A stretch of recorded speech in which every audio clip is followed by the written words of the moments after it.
What if the biggest global project of the 21st century was never just about moving goods from one country to another? What if the highways, railways, and ports being built across continents were actually shaping something much bigger, something quieter but far more powerful? In 2026, the story of the New Silk Road is no longer just about trade routes. It's about influence, access, and the ability to shape the future of global connections. A modern vision with ancient roots. The idea of the Silk Road goes back centuries, linking Asia, the Middle East, and Europe through trade and cultural exchange. Today, that concept has been reimagined through the Belt and Road Initiative.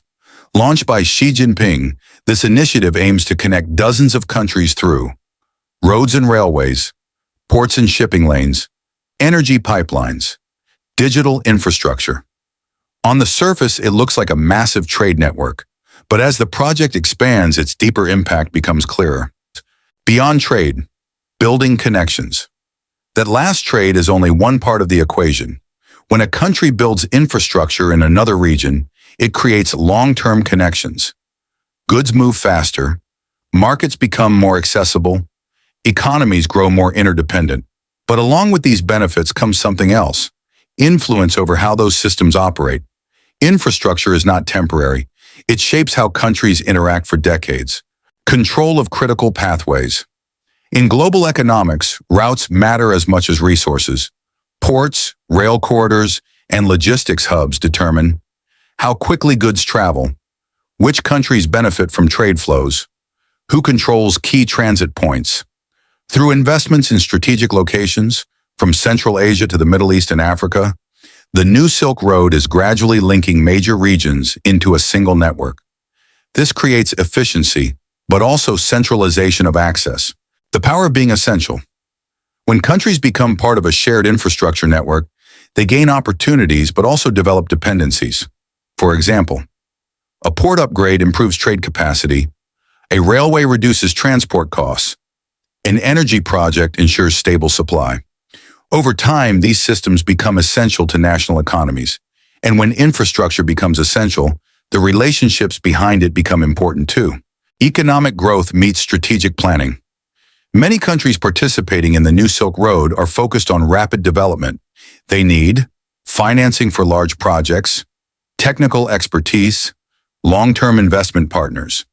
China's ability to provide these at scale has made it a key player in global infrastructure. But this is not just about building projects, it's about shaping economic ecosystems. When industries, supply chains, and logistics networks align with a particular system, that system gains long-term relevance. The Digital Silk Road. Another dimension often overlooked is digital infrastructure. Beyond physical projects, the initiative includes fiber optic networks, smart city technologies, e-commerce platforms. This creates a new layer of connectivity, one that influences how data moves, how businesses operate, and how technology ecosystems evolve. In the modern world, digital networks are just as important as physical ones. A different kind of global presence. Unlike traditional forms of influence, which often rely on visible political or military presence, the New Silk Road represents a structural form of engagement. It works through long-term agreements, infrastructure partnerships, economic integration. This approach is less about short-term impact and more about lasting presence. How other powers respond. The scale of the New Silk Road has encouraged other global players to rethink their own strategies. The United States, along with its partners, has focused on strengthening supply chain resilience, investing in high-tech industries, supporting alternative infrastructure initiatives. Programs connected to policies like the CHIPS and Science Act highlight a different approach, one centered on innovation and advanced manufacturing. This creates a global environment where multiple models of engagement coexist. Why it feels bigger than trade. So why does the New Silk Road feel like more than just commerce? Because it affects multiple layers at once. Physical movement of goods, economic development pathways, digital connectivity, long-term partnerships. Each layer adds depth to the network, and when all these layers come together, the result is not just a trade route, it's a system of influence. The Middle East and strategic connectivity regions like the Middle East play a crucial role in this network. Located between Asia, Europe, and Africa, countries such as Saudi Arabia and United Arab Emirates are investing heavily in logistics hubs, port expansions, economic diversification. Their participation strengthens the overall network, turning the region into a key link in global connectivity.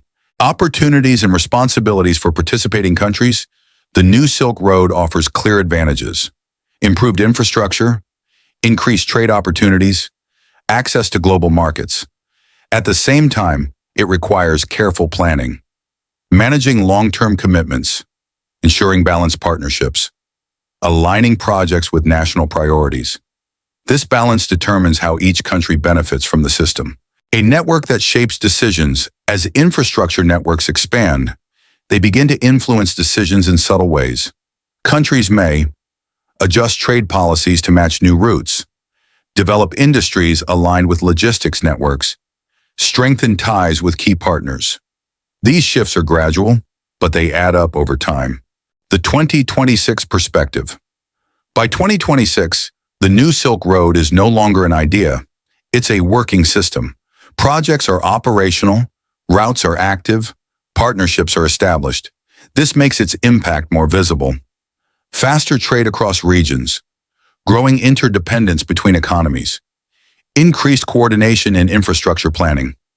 What once seemed like a collection of projects now looks like a connected global framework. Not a single outcome, but multiple paths. It's important to remember that the new Silk Road does not create a single global outcome. Different countries experience it in different ways. Some see rapid economic growth. Others focus on strategic positioning. Many aim to balance multiple partnerships. This diversity is part of what makes the system complex and influential. So was the new Silk Road ever just about trade? Or was trade simply the starting point for something much larger?